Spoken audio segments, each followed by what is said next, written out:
बुलेटिनच्या सुरुवातीलाच महत्त्वाची बातमी आहे। ठाकरे गटाचे माजी खासदार विनायक राऊत यांच्या कुटुंबातल्या वादानं राजकीय जीवनात खळबळ उडवून दिली आहे। गिरिजा राऊत यांनी पती गीतेश राऊत आणि सासरे विनायक राऊत यांच्या विरोधात आरोपांची राळ उठवून दिली आहे। त्यांच्या आरोपांनी एकच खळबळ उडाली आहे। त्यांनी गीतेश राऊतांवर देखील अत्यंत गंभीर आरोप केलेत। त्यांनी गिरिजा राऊतांनी पत्रकार परिषद घेऊन कसा छळ केला गेला याची मालिकाच वाचून दाखवली आहे। तर खासदार विनायक राऊत यांनी सुद्धा सगळे आरोप फेटाळून लावलेत। तर आरोप नेमके काय काय करण्यात आलेत आपण पाहूयात। मानसिक छळासह सासूच्या वर्तनाबाबत गंभीर आरोप करण्यात आलाय। मासिक पाळी पुढे ढकलण्यासाठी दबाव होता असा देखील आरोप आहे। मासिक पाळीच्या माहितीवर लक्ष ठेवल्याचा देखील आरोप करण्यात आलाय। गोमूत्र पिण्यास भाग पाडल्याची धक्कादायक माहिती सुनेनं दिली आहे। मारहाण आणि शिवीगाळ केल्याचा सुद्धा दावा केलाय। पतीनं शारीरिक संबंध टाळल्याचाही आरोप आहे। हनीमून बाबत उदासीनता दाखवत दूर राहिल्याचा आरोप करण्यात आलाय।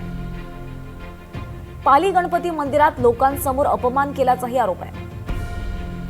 तुला कुठे घेऊन जायची तुझी लायकी नाही असं बोलल्याचा देखील दावा केलाय। गलिच्छ भाषेत बोलून मानसिक त्रास दिला असा देखील आरोप केलाय। त्यासोबतच सार्वजनिक ठिकाणी वारंवार वाद घातल्याचा सुद्धा दावा करण्यात आलाय।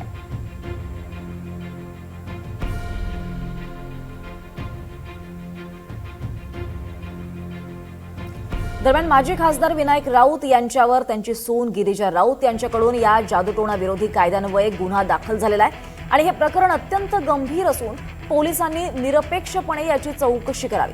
त्यासोबतच जे भोंदू आहेत त्यांनी कोणकोणत्या महिलांचा आणखी फसवणूक केली याचा देखील शोध घ्यावा असं अनिसच्या राज्य कार्याध्यक्षांनी म्हटलेलं आहे।